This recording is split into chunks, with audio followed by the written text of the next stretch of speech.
Hello, hello, my great role-playing tribe. Welcome again to another chapter of El Sótano del Brujo, or the Warlock's Basement, English edition. Um, Today, I know that I have been away for quite a while, but you guys know how real life is, and but gladly I have finally have some free time, and I have decided to listen to some of my subscribers. I love you all. Thank you for subscribing to my channel and giving me input. And I decided to read some of their questions and suggestions. And I really like a couple of suggestions that more or less were the same. And it was about people that are completely new to the game. So they were asking me like, oh, I'm completely new. I just bought the core rule book, and but could you like talk about some of the must-have material that you need to have like a solid RPG library for DCC? And I said, yeah, sure. And also explain why you like some of the adventures and supplements that you own. And I said, yeah, sure, yes, I can do that. And well, this is more or less like how am I going to call this video? Let's call it like DCC basics and must-haves. See, that sounds like a nice title to the video. So, okay, where to begin? You are completely new to role-playing games, or you are switching from another role-playing game and you want to try DCC? Hey, good. That's excellent. And I'm the kind of guy that I love to introduce people to the game. And you know what I usually recommend to others. I have like another video where I give like some tips to people that already play. But what to the completely new guy? What to the completely new group that wants to try DCC? So what would be the things that they need to own to have a fun afternoon or a fun night of just playing role-playing games? And playing, of course, Dungeon Crawl Classics, which, again, I totally love. So, what I usually do, and I tell people, is that they need, obviously, to have the core starter book, okay? And there are several versions of this book. You can get it soft cover, of course. It is a pretty thick book. It's around 30, 40 bucks. In the United States, it might be a bit more expensive if you buy it abroad. But okay, this is the whole basic.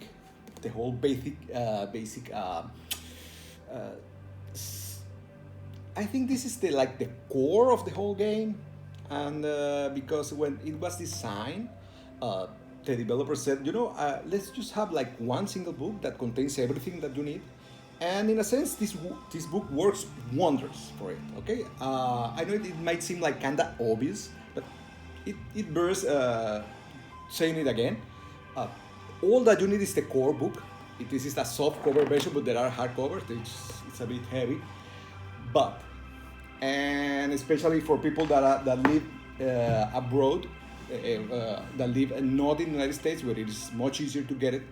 And if you don't mind the language, I always tell them to get the basic starter set. It's like it's like a small booklet.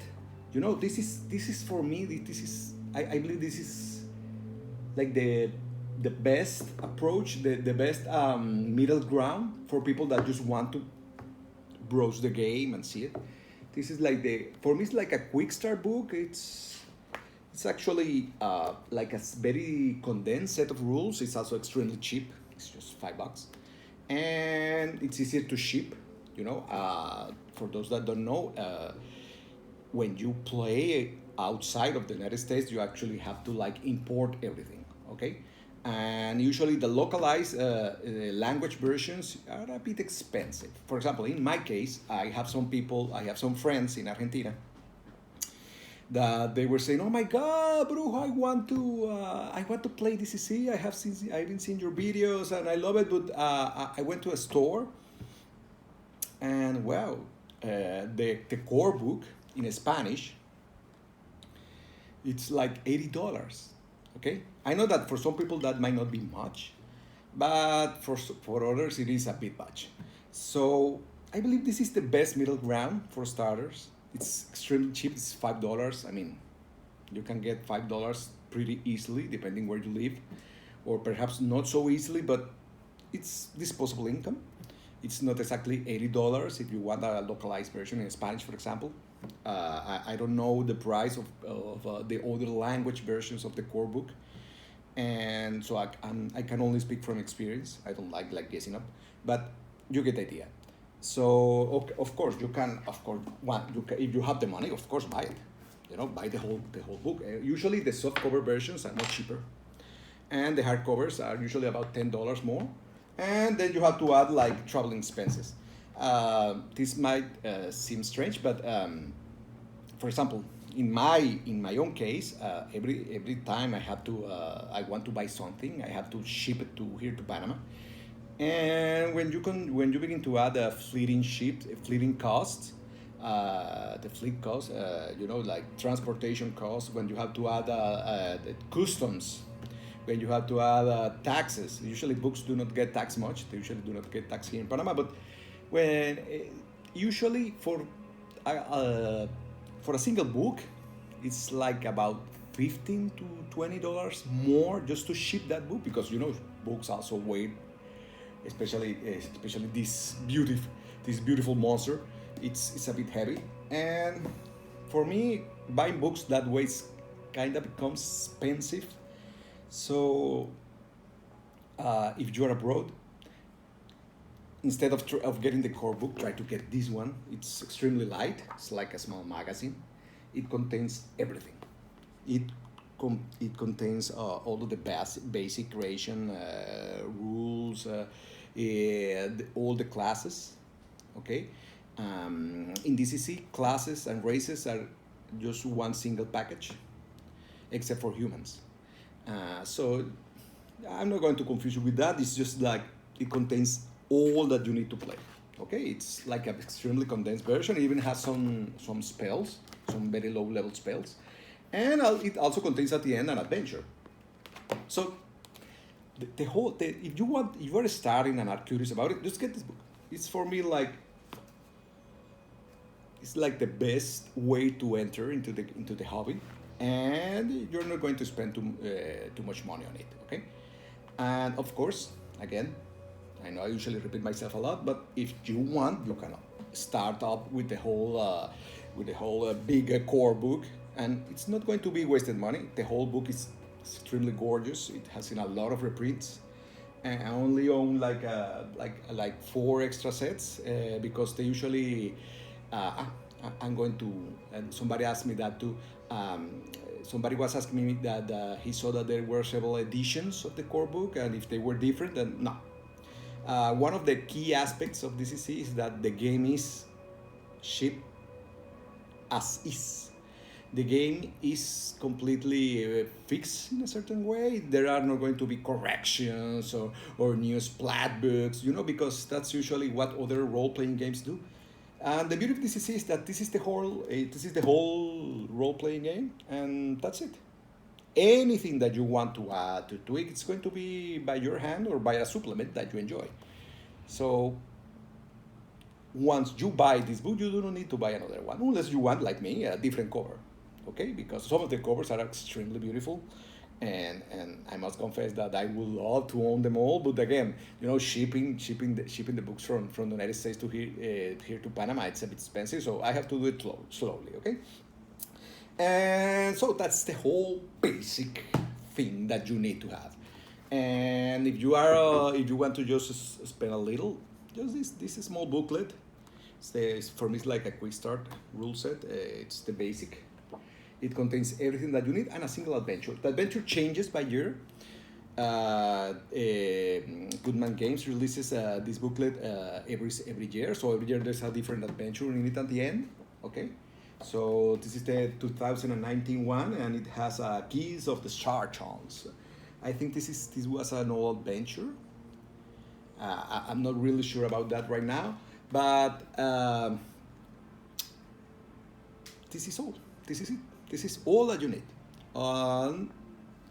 you do not need anything else besides that, and that's it. You do not need.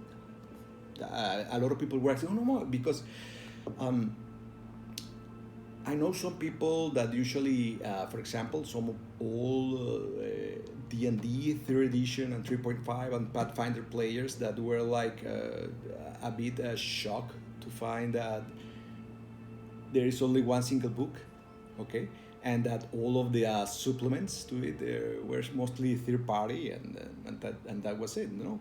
And they come from this line of owning RPGs that the parent company, the one that creates the RPG, is constantly releasing new books with new custom classes, with new spells, and that's good. That's good. But with DCC, it's not. With DCC, it's simple, and I believe that's one of the key features of it for me that makes me like it so much. It's here. This is it. It's simple. It's easy to grasp. It's extremely easy to handle, and it actually flows quite smoothly on play. And for me, you know, again, usually when I talk about the game, I think that one of the things that I like about it is that it's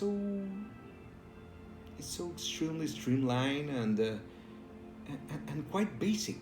Also, you know, it has it has certain rules, certain things that you have to add, but beyond that, anything that you want to add to it is just you adding stuff, because the whole basic bones of it, it's extremely playable, extremely fun, extremely fast, and well, I love it. I love it. If you're in this channel, it's because you already know that I'm completely in love with this system. And I know there are 1,000 systems out there, all of them marvelous and wonderful. But for me, I don't know. With age comes a certain change in perspective, and I believe this works wonders for people completely new to the game and also for veterans. And I have proved it over and over every time I played with other people. And it's one of the beauties of it. It's simple, it's cheap, because all you need is this and some dice, of course. And usually people like also there was another question because somebody was asking me about the funky dice, and I said, "Do not worry about it. Just you all that you need, especially for the first couple levels, is it's a D20, a D4, a D6, a D8. You do not need any of the specialty die, and the ones that you do not have, like the D16, you can make it up on the spot. It's not very hard. You can also get it if you want it, but you do not really need much to begin playing. Now, with that completely explained, where do you go from here? Where do you go after? Okay, Brujo, okay, I get it. It's a cheap book, and if I want, I can get the whole core book, and that's it, but I want more. Okay, because I'm completely new, and I want to keep exploring, and I want to hear and read ideas about where can I take the game. And I said, yeah, sure. For example, adventures. This is something that people always ask me, and I'm going to always answer them the same way. For me, the funnels, which are the like one of the most iconic introductions to the game, are something to savor for me as a judge, as a dungeon master, as a storyteller, as a judge. And why? Because you know, I have spoken about this in other videos, but I still find the whole level zero mechanic of a funnel that people start with extremely crappy and completely randomly generated characters, and then they begin to die, and then you begin to call them, and then at the end of the adventure, a handful survive, and those are the guys that are going to go into level 1.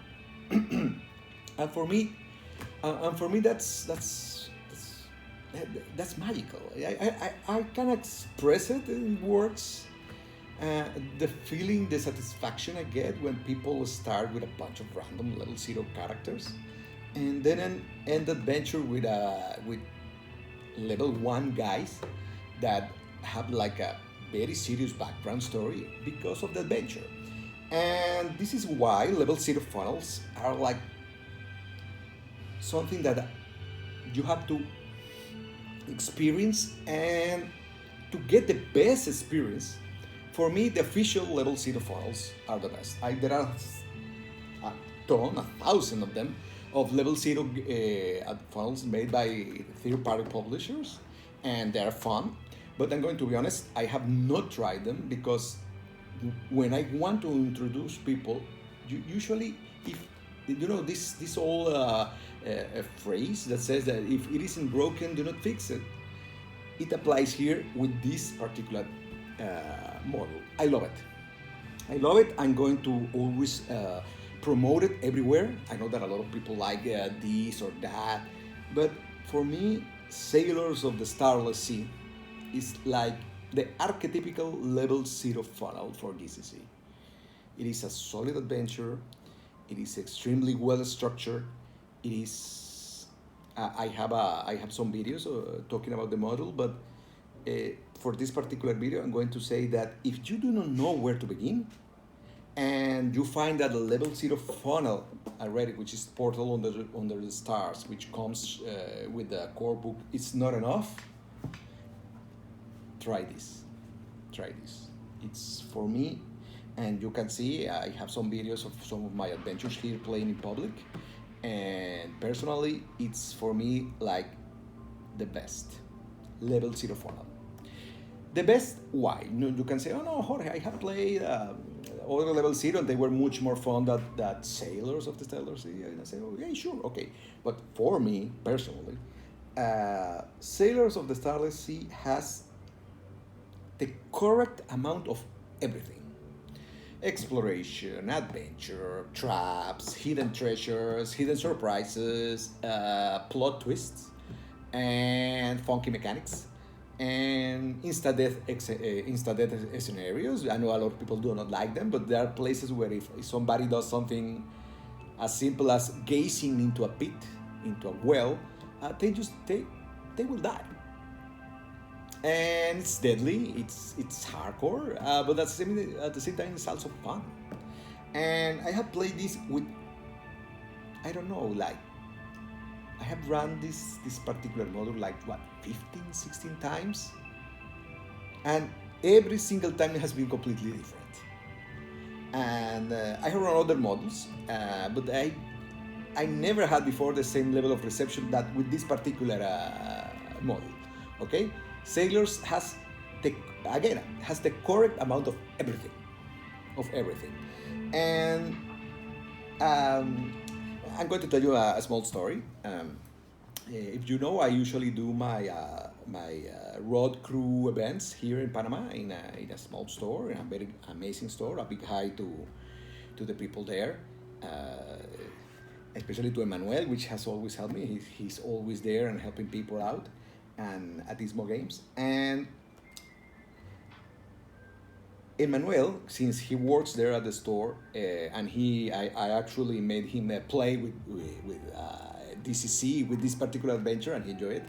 And since he always saw me all Thursdays playing there with usually the same model, there was a moment where I was able to see him like gazing from the back of the store, laughing, because he already knew how the adventure ended, and he had already played it, and he usually wondered at the same time as me how people react differently to the same adventure. And for example, there was one where for some particular reason the group was stuck in the plaza, in the plaza of the keep, and because they were a bit afraid, and they spent, I don't know, like 1.5 hours at the top. I mean, it wasn't even the half of the adventure, and they were stuck there, trying to explore every nook and cranny, and there was another group that completely skipped it. They went directly down, and I'm not saying many spoilers, so I'm keeping it as vague as possible. And this has repeated over and over and over again. And in the same way, Manuel was laughing. I usually laugh because people react completely different to this extremely well-made adventure. And this is why I always recommend it to people to buy and to play as their first adventure. Even skipping the Portal Under the Stars, which is in the core book. And I usually introduce people to DCC with this. It's amazing. It's extremely solid. I'm not going to go into a review of it besides the point that it contains everything that you need. Everything. It is for me like it's an adventure that I would love to share with all newcomers to the game. It really leaves them with an extremely good impression about it, about the mechanics, about how you can die at any moment, about how you can find spare characters if you have lost them all. It shows them about the classic mechanic of chaos versus law, which is like a core component of the mythology behind the basic tenets or ethos of the system, and the magic system. It has everything. It even has something that I haven't seen in many other adventures, level 0 funnels or even level 1 adventures. It even has like a very particular, extremely balanced magical artifact, which is not very common to find. I think that all of the funnels that I have run with the sailors, only like 4 groups have managed to find it, and when they have found it, it has helped them a ton. It's like a magical ring that does stuff, in case you just want to keep it a secret. I'm not spoiling anything, okay? For me, keep talking about it. It's just repeating myself. You don't know what to get. Get this. Get Sailors of the Starless Sea. It's philosophy. I'm going to show you how much I love this adventure. I have bought it in other editions. Okay, this is like the 8-bit edition. Okay, it's the same adventure, but it's in a thicker cardboard and has like extra art. And my last buy was this one, which is the Sailors of the Starless Sea, in like an extremely hardcover version, which is amazing. It looks like, it looks so fancy. It has a lot of art, also as well in color at the covers, and it has like the story of how the model was made. I love it. I have all.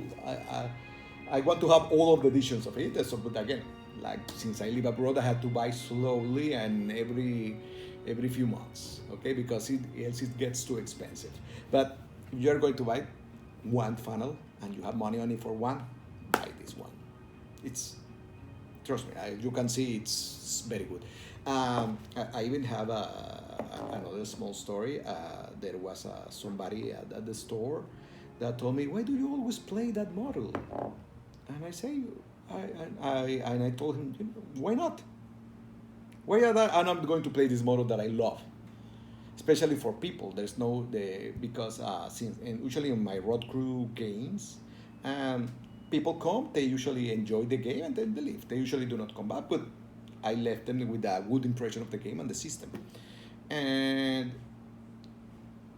for me, it's the best, especially for new people that you might never see again, especially if you run in a public setting, because it leaves them with a complete idea of how DCC works, and it's also extremely fun. What else can I say?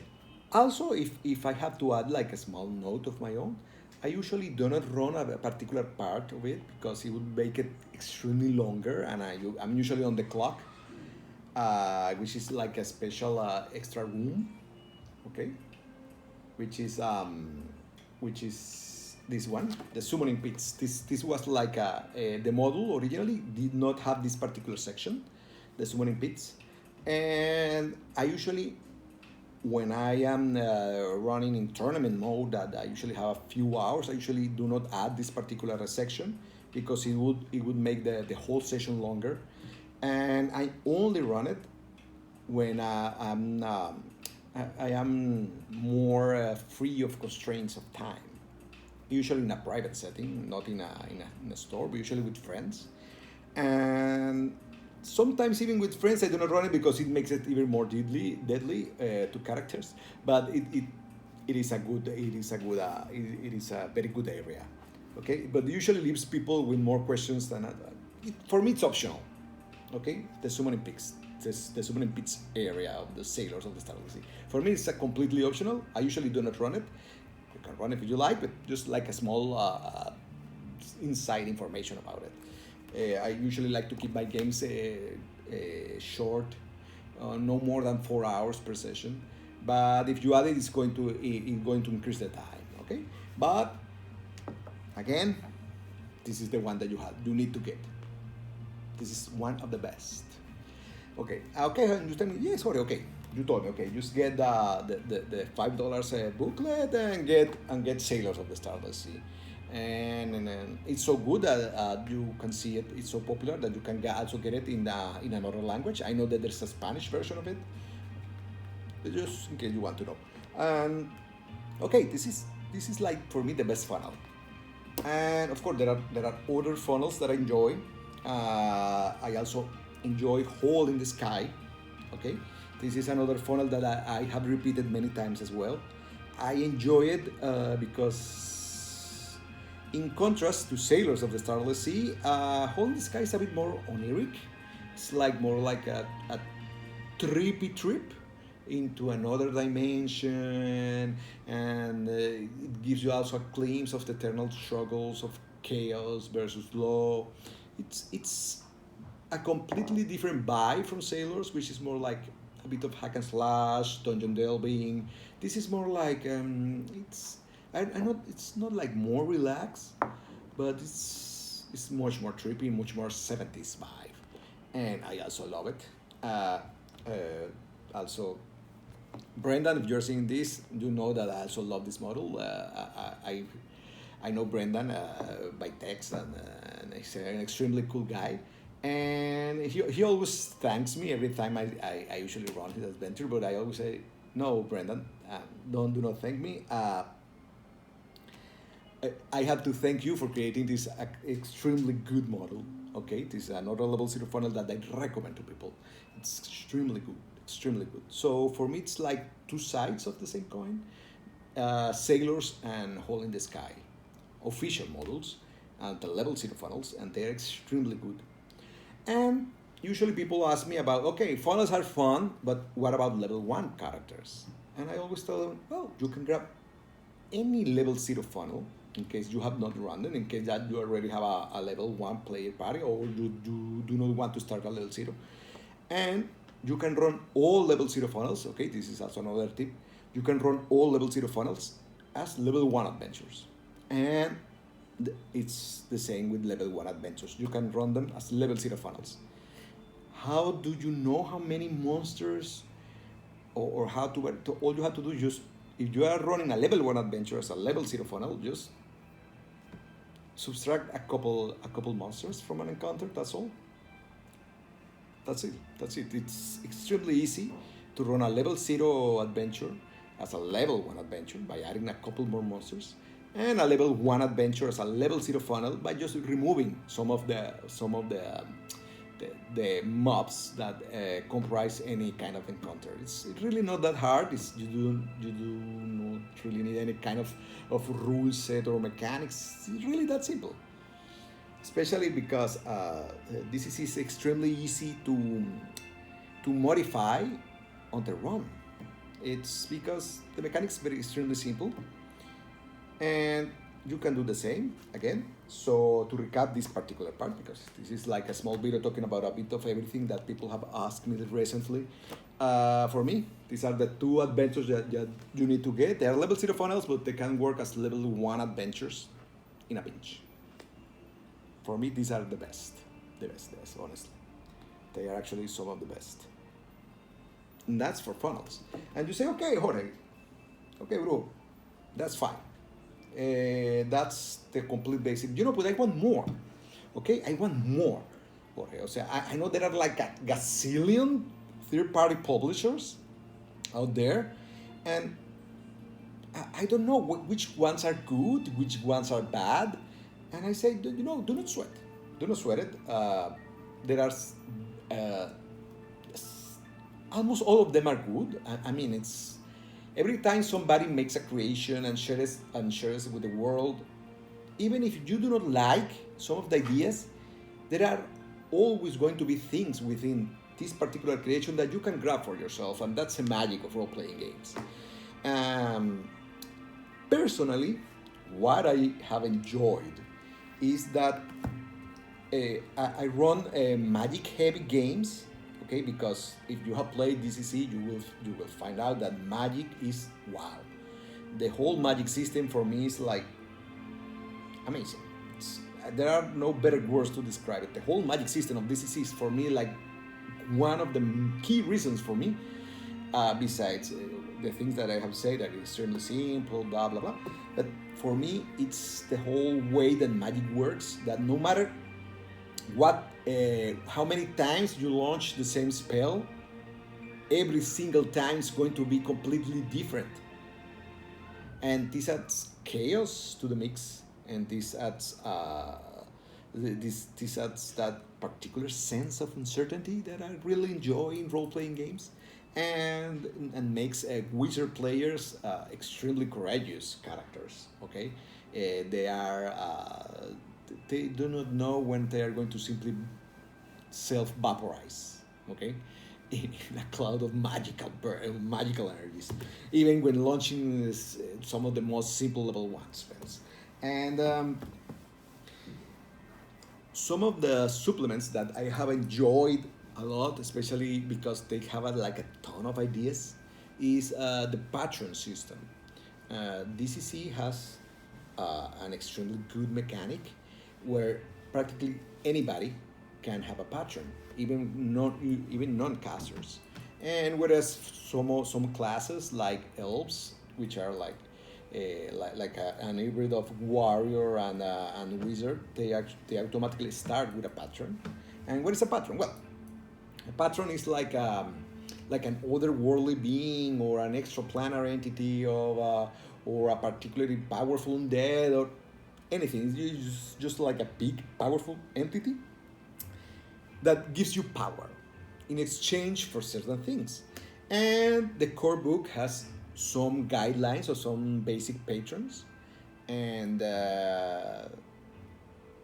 usually it's very simple. They have a few of them, and they're actually quite good. But for me, I wanted more. I wanted to have more patrons, and this book is extremely good for that. This is angels, demons, and beings in between. This book contains several patrons, and they explain each patron with a small backstory, a certain of and their granted spells. It's full of patrons. It's amazing. I love this book. I love this. If you want more patrons in your game, get this one. Okay.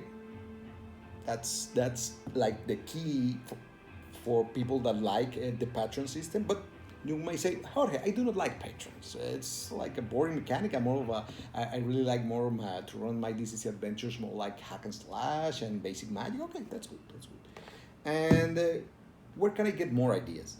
And I have to show you these particular books. It's like they're full of awesome ideas. They are extremely cheap. They're usually like $10 each. And you can get them directly from the Goodman Game Store. It's the Gong Farmer's Almanac. I mean, I can make like a whole video talking about these compendiums. They have there are yearly books about it that contains like community content, usually from the G Plus groups when they existed. But since G Plus is no longer around, it serves like a repository of some of the knowledge that the community shared back in the day. But the community keeps giving to it, so they keep churning out content. And if you want it, go get it. The Gun Farmer's Almanac, no matter the year, is going to be completely full of awesome ideas for your campaign. I honestly believe that these are some of the basic supplements that you need to have. Okay, uh, you just need the core book, some adventures, and this. They have classes, they have spells, they have adventures, they have they have ideas, and that's one of the key elements when you are playing. You need people with ideas, with awesome ideas that you cannot steal, and then use in your own campaign, in your own adventures, and the Gonks Farmer Almanac, it's chock full of them. So get them, get it, no matter the year. I do not have any particular liking for any of the year compendiums, and they're all equally good. And I'm going to get them all. Every year I usually get one, and it never fails to surprise and amaze me. And yes, and if you want just the basic, just get the Gong Farmer's Almanac. It has everything: new classes, new spells, new skills, new weapons, new mechanics, new ways to tweak some of the basic classes. Small adventures, ideas for settings, new patrons. I think if you want to make like a brief, okay, Jorge, just be brief. What do you want me to buy? Okay, just buy the core book, the full core book or the small $5 one, a couple of level 1 adventure or level 0 adventure, which have these funnels, and this, the Gunfire Almanac. It's amazing. It's amazing. You can get them off the store. I'm the kind of guy that really likes physical books over digital media. Call me old-fashioned. But you can get them in PDF as well. They are extremely good, very good. And talking of these supplements, I also have like a soft spot for post-apocalyptic role-playing games. I was one of the few guys that kept running an alternative Gamma World game back in the day in my city. And I know that Gamma World goes back to many earlier editions, but I fell in love with it during my alternative RPG days. Alternative, it was an RPG. It's no longer in production, but you can get the core books on the web. It was a very good system. For me, it's still a very elegant system, and that's how I discovered Gamma World back in the day. And that's how my love for post-apocalyptic settings began, and that usually was around the same time that Fallout 1 for PC was released. And well, I also, alongside fantasy, I fell in love with the post-apocalyptic setting. Okay, and well, DCC has MCC, which is Mutant Crawl Classics, which is their own take on the post-apocalyptic genre. And personally, I think it's okay. Okay, I think after seeing the core book of MCC, of DCC, I thought that MCC was going to be like the same, but for me it's not bad. But I felt that it lacked a bit, and a lot of people that plays DCC saw the same. I usually had their own ideas of how they wanted an apocalyptic setting, so they released this. And I'm telling all of this story only so that you can get this particular supplement, which is Crawling Under a Broken Moon, which gave birth to America. But this compilation is also like the Gong Farmer's Almanac, chock full of ideas from a post-apocalyptic view and with a post-apocalyptic setting in mind, and it's extremely good. I mean, like, extremely good. I think this has been one of the few supplements that I have enjoyed more reading than playing. Okay, again, because I love that particular grimy and dirty post-apocalyptic. The apocalypse has happened, Teotihuacan, and everything has gone to hell, and we have to survive the nuclear fallout, and And for me, this is the compendium. It has this was so good that it even gave birth to a particular setting, which I'm going to talk about right now. But this book it's very good, I have enjoyed the Gone Farmers. I'm not going to say this one is better or not. They are equally good. But for me, this one has a ton of excellent ideas. It's like a bit like Mad Max and meets fantasy and heavy metal. Oh wow, it's very good. It's very good. It's very good. I really enjoy it, and of course, I'm recommending it to you if you want to have more supplements. And this is so good. This was so good that it gave birth to this. Okay, I only recently got it because like again, I have to buy books very slowly, but if you can and you want to just not be in the usual fantasy setting and you want to try something different, DCC is extremely well suited to play in a world devastated by radiation and full of mutants. Yep, DCC is amazing. DCC is amazing. Yes. And this is the American Survival Guide. It's a very good book. It's completely based on this, and these two complement each other. And get it if you want to go into a different setting. Okay, for fantasy, I usually do not like to talk about things that I do not own, that I have not played, but I managed to give like a brief view to hobbies, and it was very interesting. But again, I usually, my eyesight tires when I read it from a computer screen. I'm old, whatever. So I'm waiting to get it, but I have read extremely good reviews about it. Okay, about hobbies. But for me, I'm going to talk about the things that I have, that I own, that I have read and that I have played, and this. I particularly enjoy this. And for fantasy, I usually do not. How can I put it in English? Remember that English is my second language, so sorry if you find my way of talking weird. Sorry. For fantasy, I usually do not try to rely on published settings. I watch Hobbies, it was very good, but I usually have like a particular way of playing fantasy. And one of the things, again, that I like about these two level 0 funnels, which suit me extremely well, is that they're extremely open-ended. Okay? In fantasy, I usually try to veer away from flashy stuff.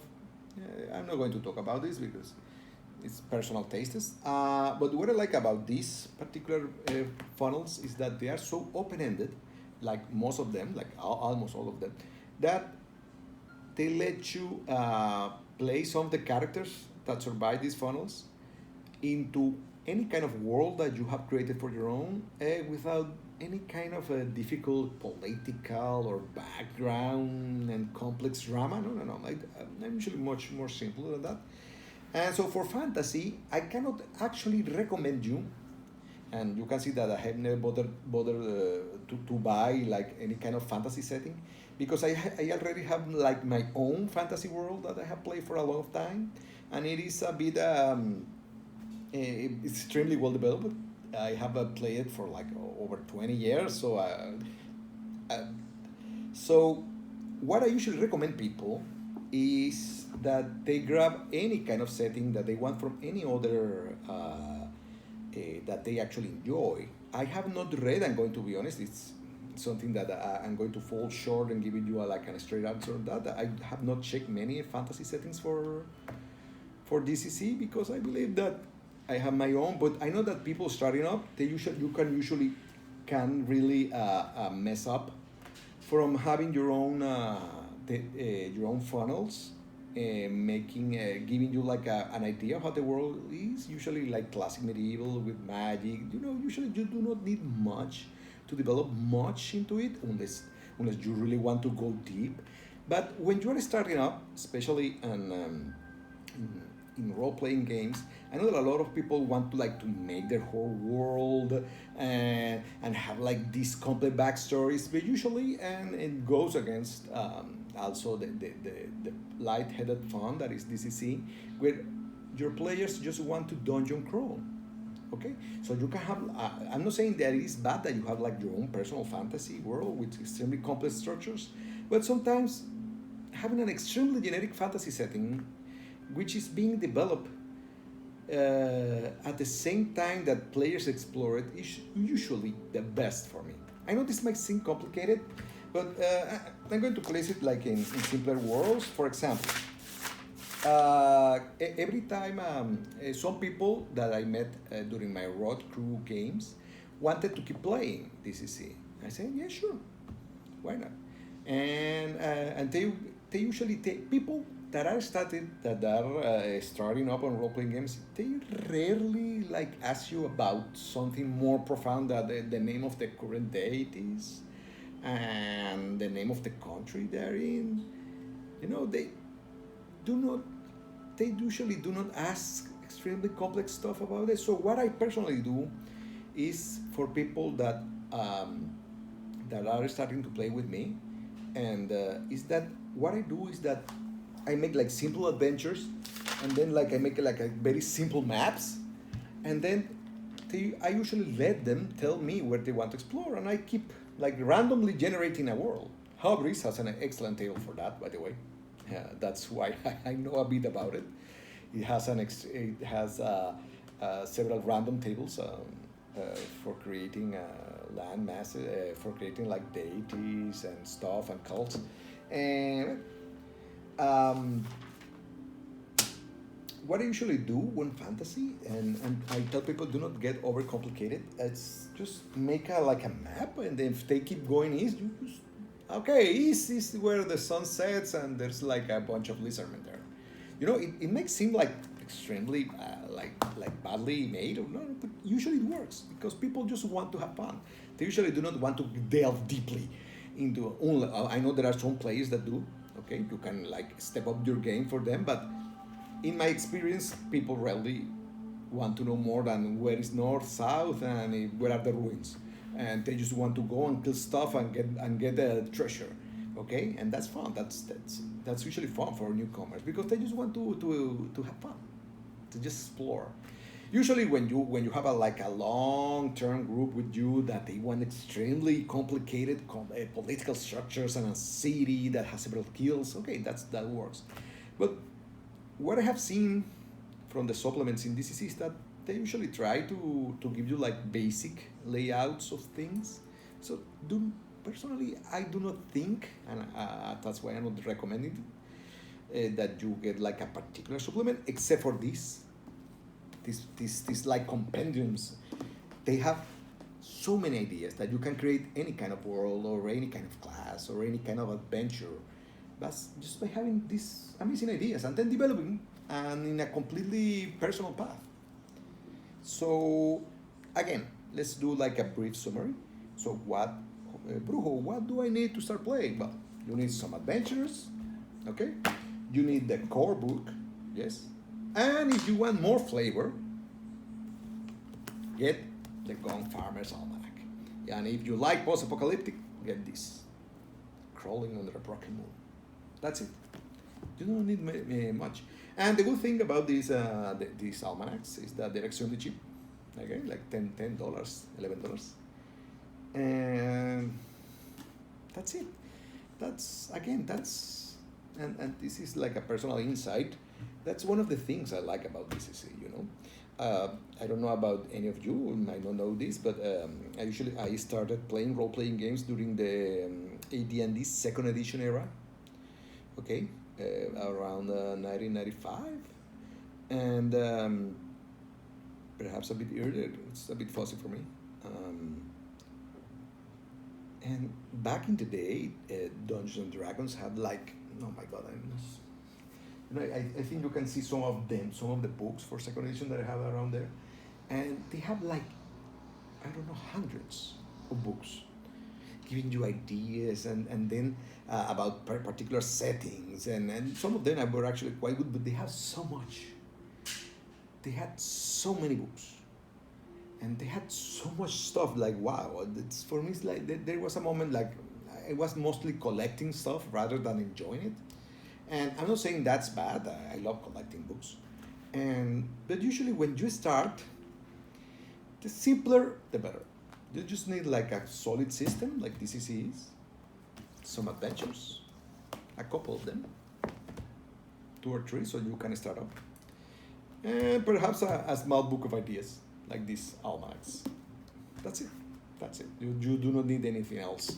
And if you want to delve into magic, you can get something specialized. I have several other books there for DCC, but honestly, they're a bit they're like extra spells or more monsters, and but you I think that the simpler the better, especially when you are starting up.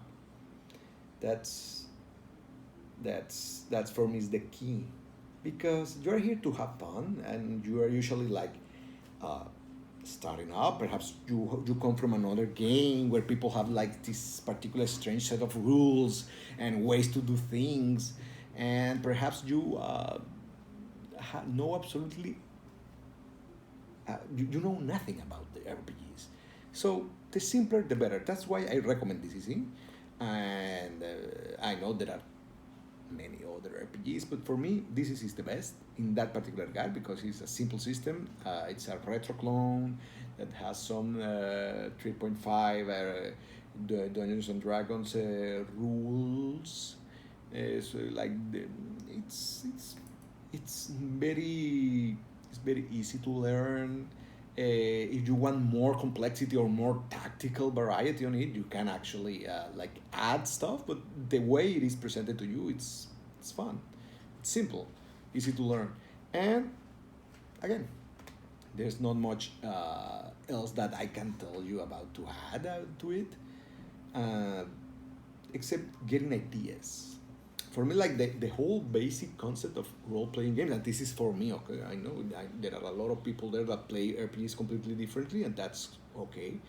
But for me, one of the key aspects of role-playing games is like it makes me want to create stuff, and if you are watching this video, I know that you also want to create stuff, you want to experience stuff that you cannot do it regularly in a normal day. So for me, books that give you ideas more than like a completely like completely entrenched system of how things work in a world where like this god killed this other, that for me it overly complicates things to a degree that does not necessarily make it better. Okay, for me it's simpler. The more simple that something is the more easy it is to digest and to enjoy.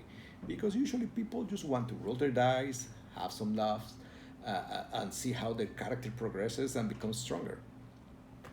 And that's me. And that's why I'm going to recommend. A lot of people are going to say, no, I do not like your style. I really like this particular book. Fine by me. I mean, if you like it, fine. But for me, especially when you're starting up, it's better to keep it simpler.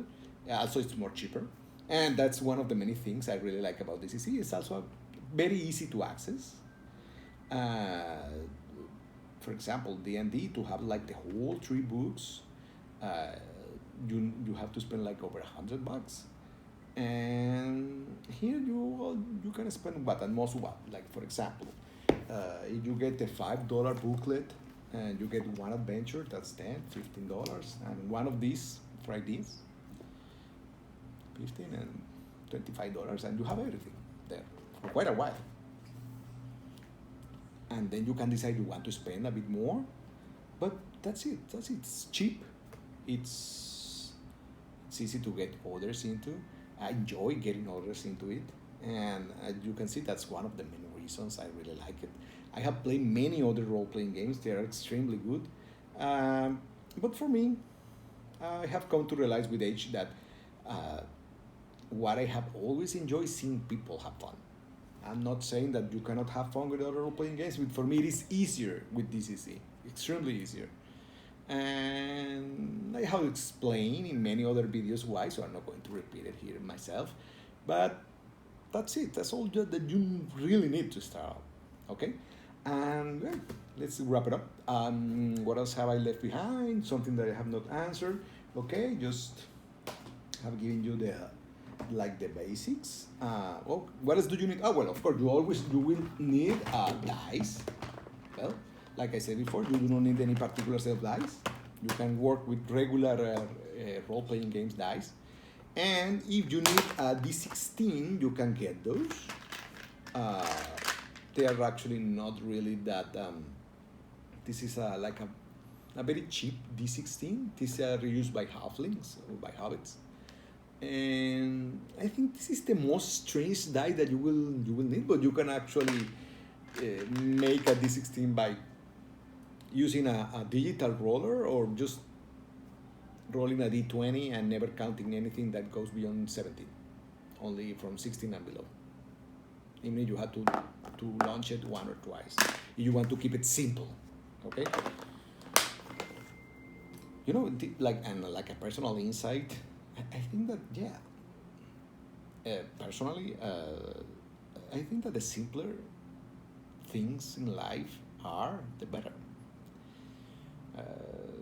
And this is a completely personal insight. It's something that's not related to RPGs, but yeah, the easier that anything is, easier to explain to others, it actually makes it flow better. For example, I was like a very big fan of Vampire the Masquerade, which is an old. There's like a 5th edition right now, but of the original 1st edition, and I remember it was so complex, especially on the political structures, and that was one of the few RPGs that I enjoy again more by reading than actually playing, because it was like this huge novel full of drama.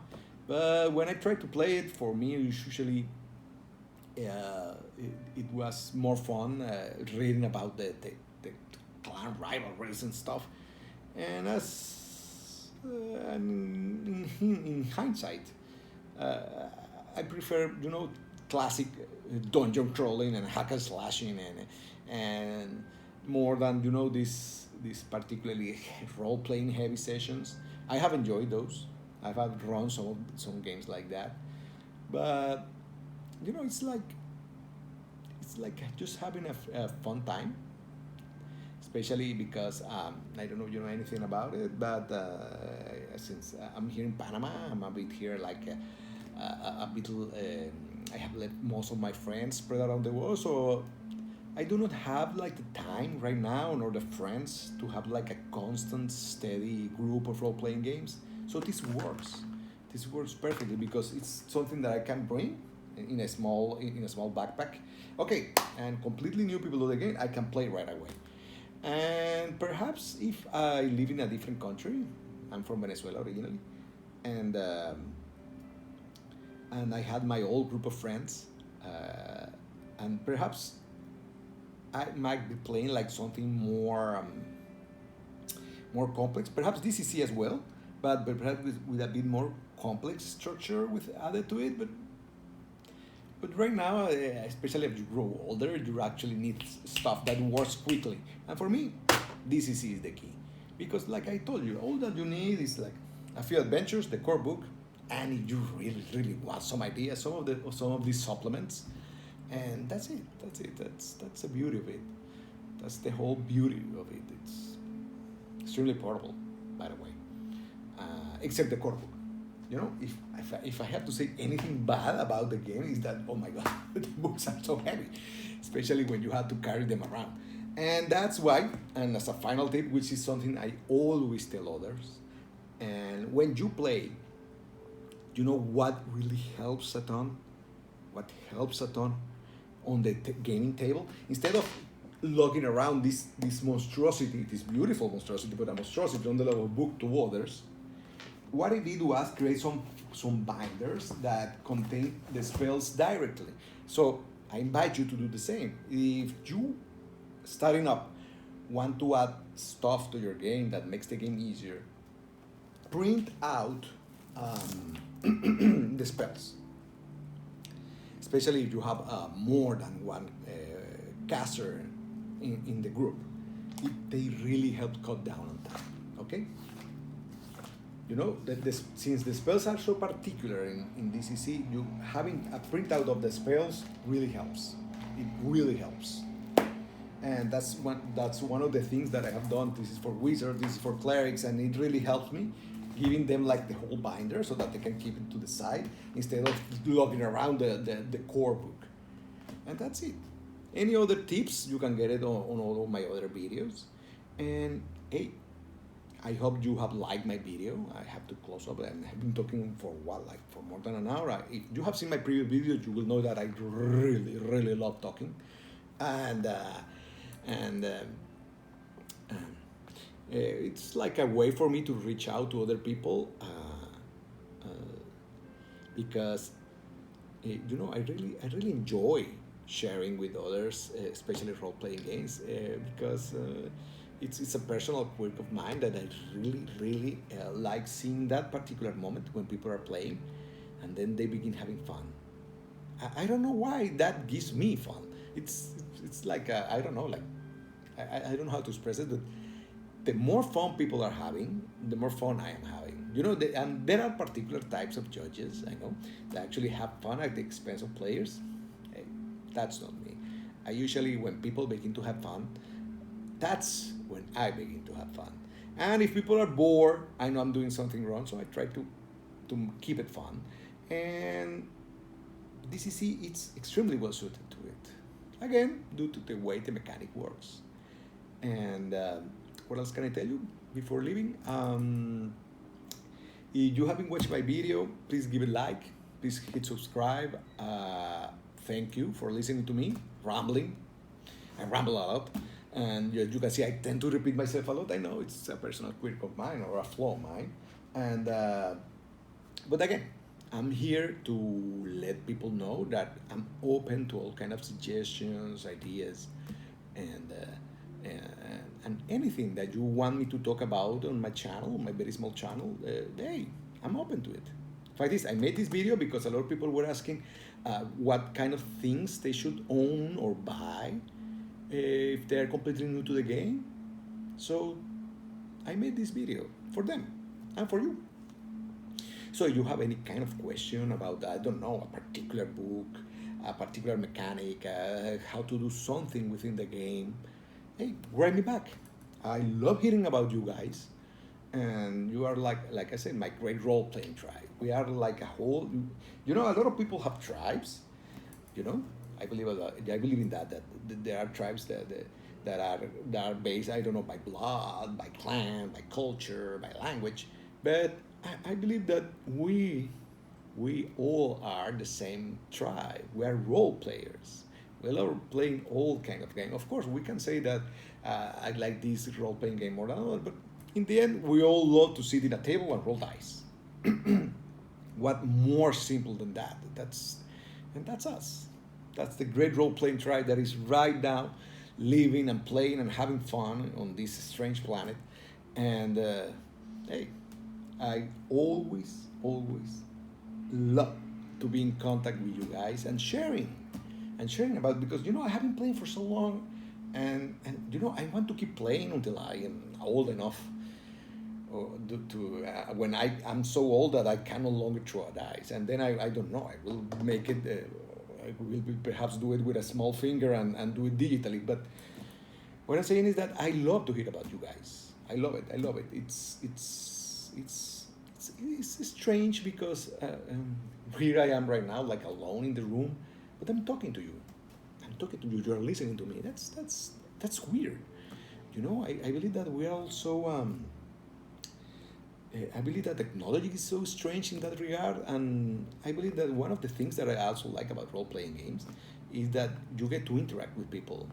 As I don't know if it's my line of work or life, or that I'm old, or that I'm living in another country, but I kind of miss that. Having like this particular kind of interactions with people, social interactions, and and playing role-playing games is like one way to do it. And because it's usually you cannot go on the street and tell others, hey, how you doing? I love Dungeon Crawl Classics. And people are going to, what? I'm a bit quirky like that. And, well, that's me rambling again. So I think I have answered all of the basic questions that you have that you had. If there is anything else that you want to ask me, especially about a particular book or a particular idea, please do. Please wear back, subscribe, and like, and okay, I'm going to post this video right now. Okay. I know I was away for a while because I don't know, real life, but I will try to keep doing more videos because they're actually quite relaxing for me, especially when I know that some people are watching them. And again, that's it. Have fun and play and spread the word about the game, about role-playing games in general. Play. And this is, I don't know why I'm so I'm talking so much about this, but if I miss something, is having like these big groups. I kind of miss that. And if you have that kind of experience, you have like a particular study group, or you are starting up with role playing games, savor that moment. It's magical. It's magical. Sharing with a lot of people, telling a story. Oh, wow, that's good. That's amazing. That's something that I always do, especially when I play with new people. It's revitalizing. You can actually feel the energy. So please, again, hope you guys have fun and spread the energy. Okay, so thanks again. Bye bye, my great role playing tribe.